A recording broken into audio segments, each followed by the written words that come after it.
Hey, good afternoon, everybody. Chris Lester here, and it's 4:30 Apple time, and I like to start on time.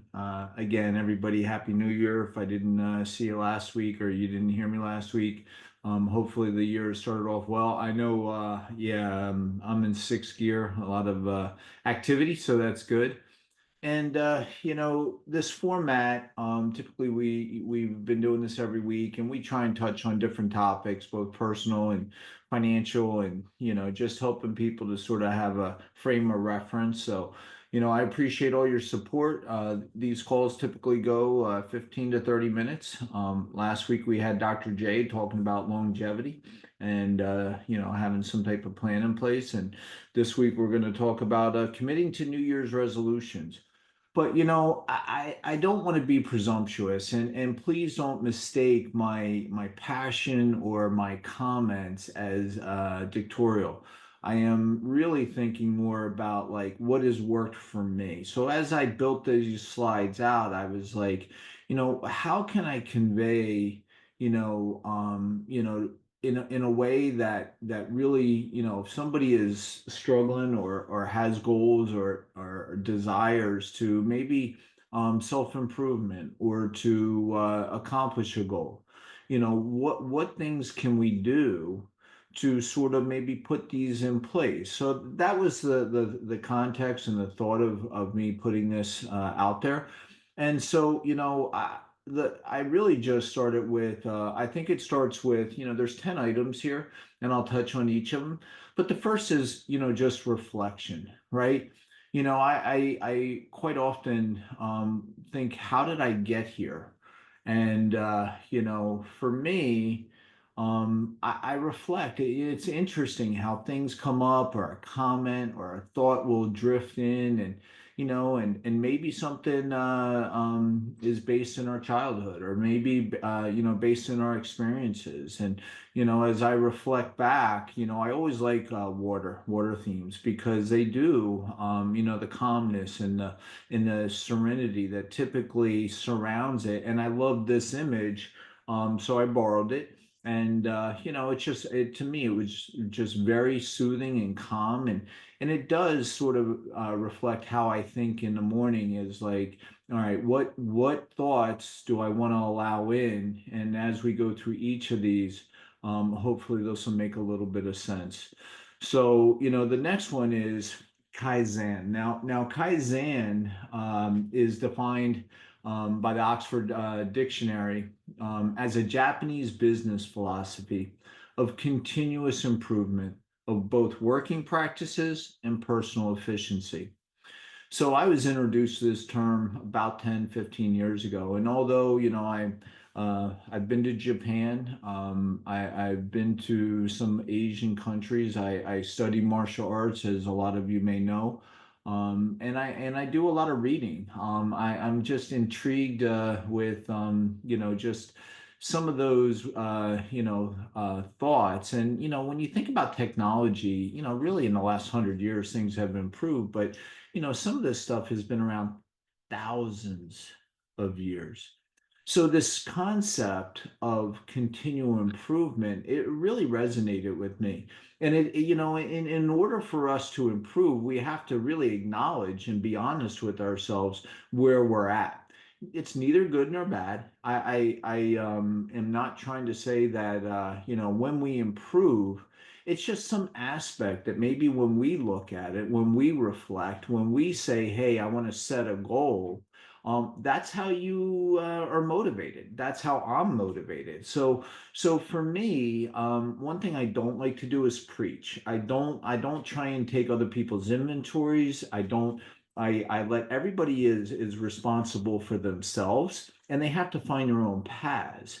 But I also believe in sharing some of what I found. And so for me, sort of this reflection, and then understanding that, hey, here's how I envision myself. And I've shared this with some of you before, but for me, COVID-19 was bittersweet.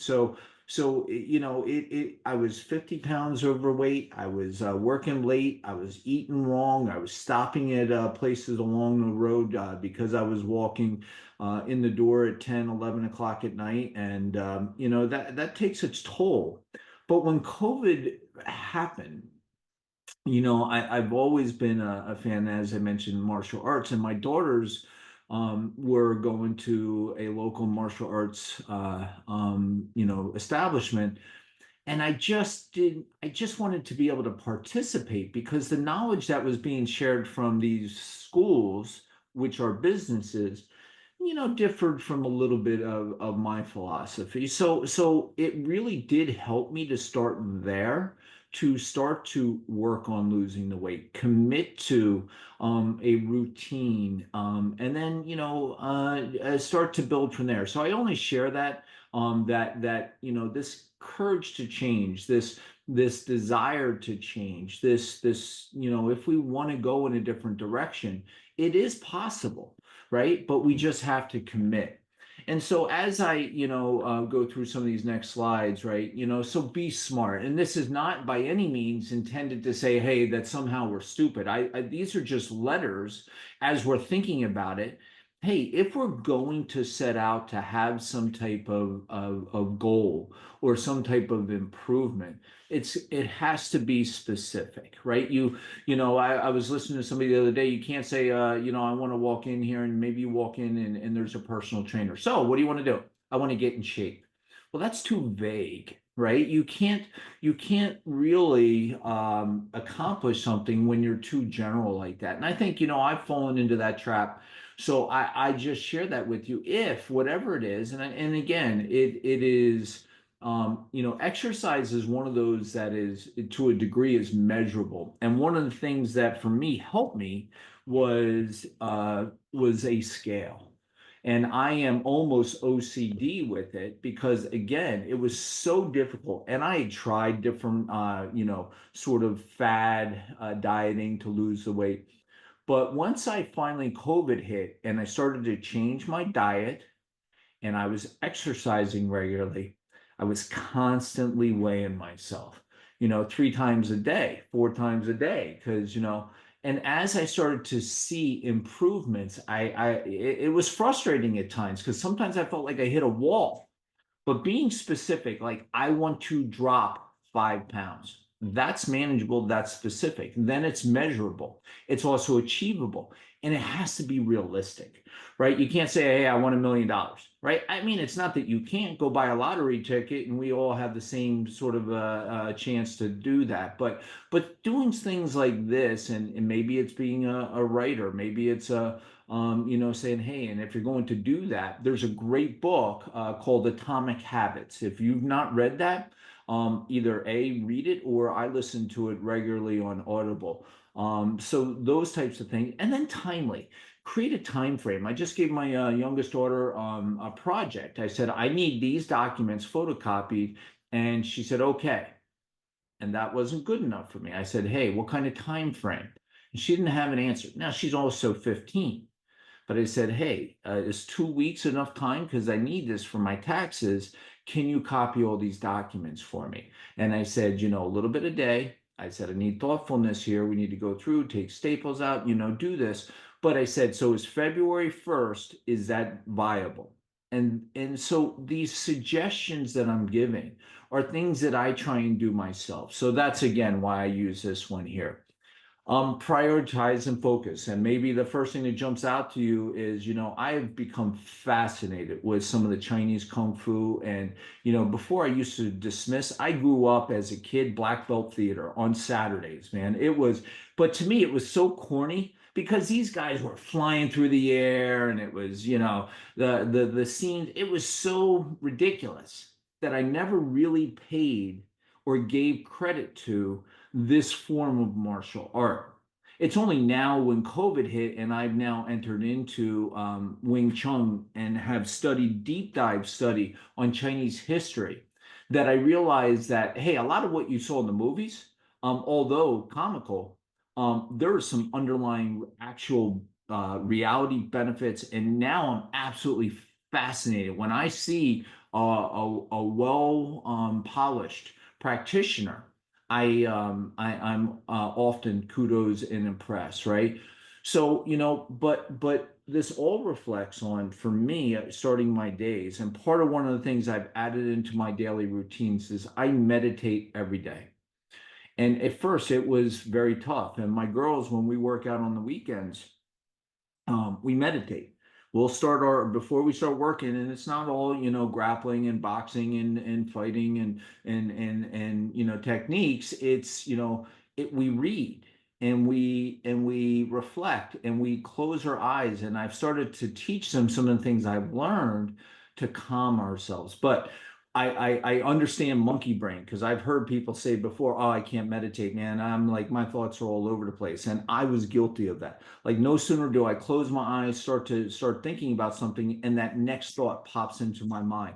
And so, one of the things that has helped me, and I actually learned that quite a few years ago, is that when that thought comes in, is that you acknowledge it, but then you let it go and go back to a sort of a central place. And for me, I have a theme, but I'm not going to get into that today. But starting with 5 minutes, I travel. And so sometimes I don't have the ability to meditate for as long as I would like to. Sometimes, usually it's 20 to 30 minutes a day. If I'm running, sometimes I can only get in 5 minutes, right? And so doing that 5 minutes centers me for the day, helps me to sort of get balanced. And then but these little things where you sit, feet, either cross or sit in a chair like I am now, firmly on the ground, breathing, learning how to breathe. And as a martial artist of over 50 years, I thought I was good. I thought I knew how to breathe. I thought I was conditioned. It wasn't until I ran into Keith Mazza. He showed me how to breathe. And it's basically when you close your mouth and you put the tongue to the roof of your mouth, you're connecting a circuitry, right? And so now it's called Taoist breathing, right? Which basically you're in through your nose, you feel it go up over the top of your head, you feel it comes down into your dantian, but you inhale, right? Or you intake on the inhale, so your belly's actually coming in, and then when you exhale, your tongue is still there, it's still through your nose, but you push out with your belly. This calming breathing will help you to sort of just make sure that you're breathing, you're calming your blood pressure, something called chi that a lot of people have heard. If you had asked me 30 years ago, I thought it was nonsense. But there is actually a lot of truth and wisdom and support to show that that actually is in reality. And that's part of where I'm fascinated. And then, as the thoughts come in, let them go. But this is Bruce Lee. I've read his autobiography or his biography, and then recently there was a new book that's come out. I've watched all the movies.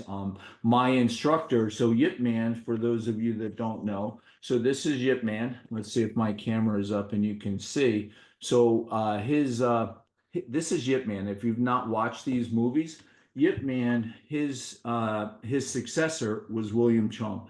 William Chung was senior to Bruce Lee. So it's why I've been fascinated with this stuff, and I continue to just all things martial arts. And I didn't mean this to be a promotion, but again, as I started off the meeting or the chat today, I wanted you to understand how I think, what's helped me. And I'm sharing, and if any of this stuff helps you, then I'm happy to. But be water, my friend. If water is that one sort of image, just going back to that first slide, reflection, water, my thoughts, meditation always surround and gravitate towards water. It to me, it's such a powerful, thought and reality, and it's really, I think, helpful for me.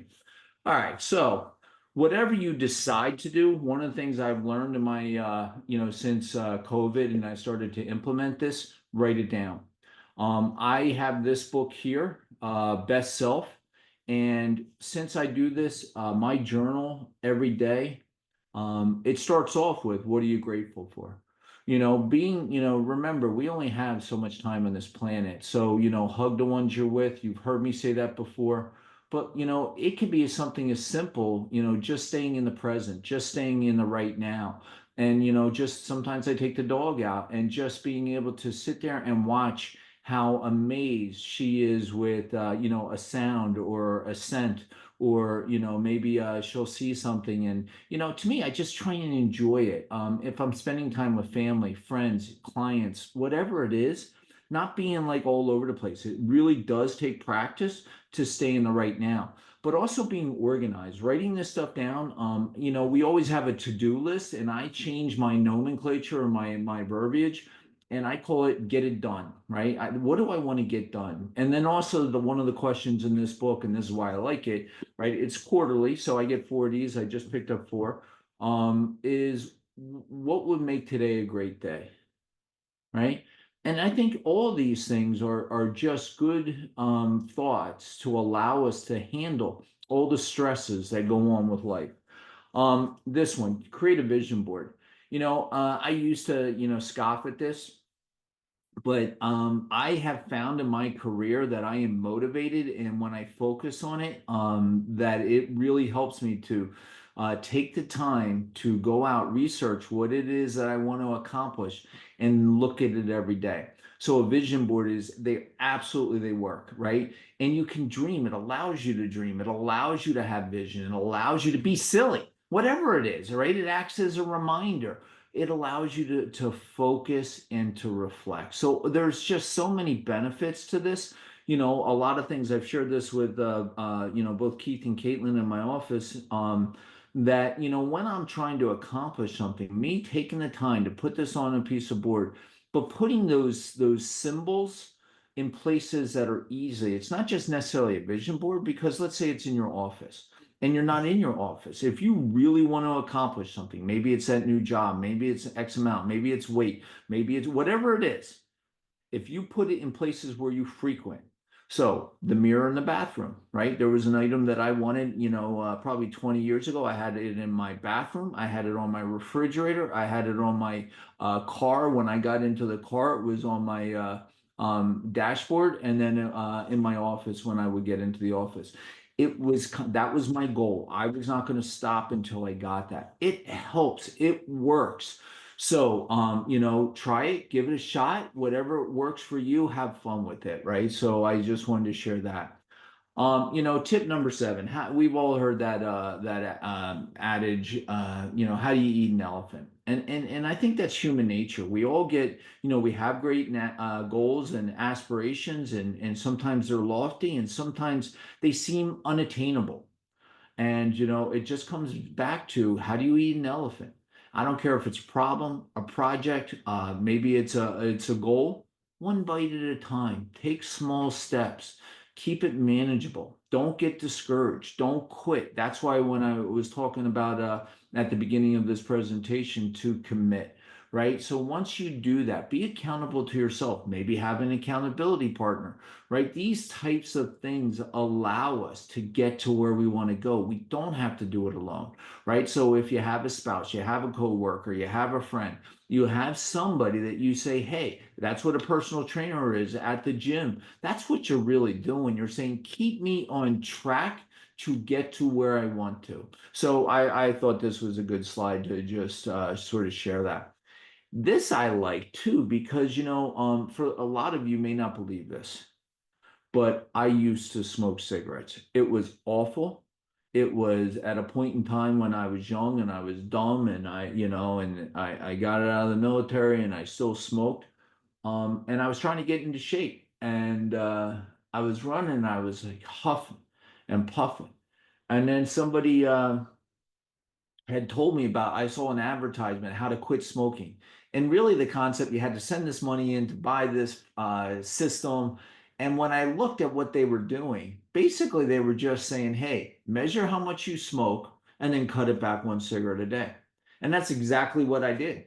Right. And all of a sudden, next thing I know, I didn't even want the last cigarette. But because I had no idea how much I was smoking, that I did not know how to actually stop. But I could handle within it. It was very interesting that, as I went through this, and that was, over 30 years ago, right? That I quit. So for me to turn around and share that with you, that's one thing that worked for me. So tracking and monitoring. But the other thing is, I find that having this sort of, I call it the 4 F's, right? So faith, family, fitness, finance, that just going through these things and writing it down. And this journal again really helps me to have that weekly tracker, to be able to say, hey, I'm on track with that. I think writing it down helps take that next step of commitment to allow you to get to where you want to. But I like it what was written on this slide: meditate, read a book, exercise, go to bed at 10 p.m., yoga, bullet. So these things were all healthy things, but I just didn't want to sit here and say, hey, I'm somehow better, right? I've actually had things that I've had to overcome in my life, and these are ways that I was able to do so. Leverage technology, right? So I mentioned, one of the things that I am, I read every day. So I read, I journal, I meditate, I exercise, I do all these things. But when I'm busy and I'm running and I got to go somewhere and I'm on the road, one of the worst habits, I used to put in the music, blast it, I'm rocking, I'm doing what I'm, going down the highway. And now when I get in the car and my girls, Harley wants to be an attorney. I have found some books written by some economists, but they're on Audible, and they're really, really insightful. I've learned so much in the last year just by some different authors, books that have been suggested to me. It really does, to me, give me that sort of. I feel like I've accomplished something. I've read a book, and I'm going through and I'm listening. That's why I said Atomic Habits. I listen to it over and over because I learn by repetition, right? So there's another book I read by Risk and Return by Wilbur Ross, and I'm listening to a book right now. It's called No Trade is Free. Absolutely fascinated by some of the history to where, how did we get here as a country? So politics aside, it's really, it's very insightful. Music. Again, I have a broad spectrum of music. You'd be shocked to hear the kinds of music that I like. It's from A to Z. But for me, for when it comes to meditative in the morning, when I go work out, whatever, I do put in, very sort of Shaolin or yoga type, meditative type music. It helps me just to sort of stay calm. I don't need to rock out to hard rock to hit a heavy bag. I can actually focus and just go, hey, this is working. But then TVs, DVRs, YouTube, right? This is the thing. My daughter came to me and she's like, hey, I want to start going. This is my youngest, right? I want to go to the gym. Now she works out, and I'm like, listen, you build a routine first, show me that you're doing it before I go sign up for a subscription. But some of us don't either. When it's snowing, it's bad weather, all the excuses, like to take and get from your house, your environment, to a place where okay, maybe that works for you and that's what you need to do to get that mindset. I'm going to go work out. Maybe it's go for a walk, whatever. But TVs and DVRs and YouTubes, you can go in and take techniques or ideas and put it into your daily routines. And when I bought my what's the Peloton, right? And I was riding that when I was losing the weight, and having that on that technology, that TV screen. Yes, there's a subscription. Yes, it costs money, but it worked for me. So I didn't have to go someplace. I live out in the country. A gym's not around the corner. And now when COVID hit, you couldn't even go to the gym. So I sort of just created an environment where I could do it here. And so I would encourage you that, things, one of my favorite pieces of equipment, I use it almost every day, is a stabilizing ball. Those big balls, and I stretch. That's all. You don't have to do a whole lot of calisthenics, weightlifting, and all this stuff that you think you need. Stretching is so helpful for me. I was doing judo last year, and I got hurt my sciatic nerve. I went for acupuncture, and it took a couple months, and I was about 95%. But man, when I started stretching, I mean, I stretch all the time. I'm pretty flexible, but I really just refocused on the stretching and just going slow and allowing my body to heal. I got better. So I just, again, sharing things that have worked for me. Again, please don't take this the wrong way. I don't mean to preach. And then lastly, this is the one I think we cannot get a second chance. This is not a do-over. As we were kids, hey, do-over, tag, you're it, do-over. You have to enjoy these moments now. Don't get so caught up in the nonsense, the day to day. Allow somebody's negative energy to impact how you're actually feeling. I have to work on it. It does not come, it's not always. If I'm under stress, I'm under, timing. I got things coming at me at 15 times. I really have to stop. I breathe in through my nose, exhale, right? And then I turn around and go, hey, so, working on things, hug the ones you're with, take that vacation. I cannot tell you how, as when I'm working with clients and I see them approaching retirement, nothing gives me greater joy when I see them traveling, going to places, having experiences, and saying, wow, this is why we put in the blood and the sweat to be able to turn around and enjoy this aspect of life. So make sure that you're taking time for yourself.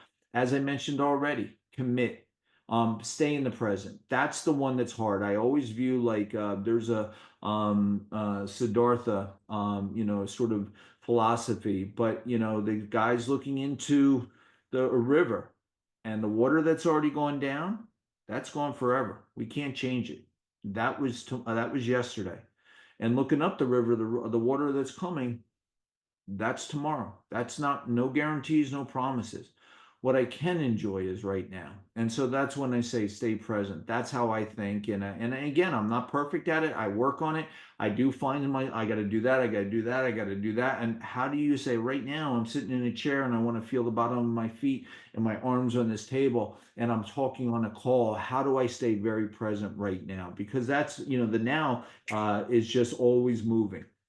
Don't shit on yourself. None of us are perfect, right? The last perfect person died on the cross, right? So but we can aspire to be a better human, a kind human, to give back to communities, to help people in need. You only need look at what happened in with the hurricanes in both North Carolina, in Florida, and now the fires in California. We think about Ukraine and Israel, and I mean, there's suffering in this world. We are blessed, right? So we have to remember that, and we have to make sure that we're able to give back and to help people. Connection. It's very easy, and I'm sort of guilty of it, that at the end of the day, we're dealing with people, we're doing, and then I just want to be left alone. And that's healthy to a degree, but we also have to make sure that we take times for friends and family. So now that COVID's not here and we don't have restrictions and we don't have people telling us to wear masks and go indoors and whatever it is that they feel is for our safety or our betterment, that we're actually living a life that we can look back on and be proud of. The last thing, and I mentioned it, is consider a pet. I did not think that I wanted a puppy dog right now. I love dogs. My whole life I had dogs. I love them. I love animals. Always have been an animal lover. And my last dog was Shiraz before I got Lilo. And my daughter was allergic, and it was a lot of work, and it got pushed back on me, and I was like, that's it. But Lilo now, all I can tell you when people ask me, she is pure joy. She comes over, man, she greets me when I walk in the door. If people greeted me that way every time I got home, I'd be like, oh my God, this is what it's about. So again, they are work, they are a commitment, they are a challenge, but it's something to consider. Again, I did not mean this to be preachy. I just wanted to really say, hey, listen, if these are things that, if anything, helps you, it's our pleasure. Again, I want to thank each and every one of you for taking time out of your day to hop on our call. And if you need anything, reach out. Next week's call is going to be a market update, and we'll go from there. But here's to a prosperous 2025 all, and have a great night. Thank you.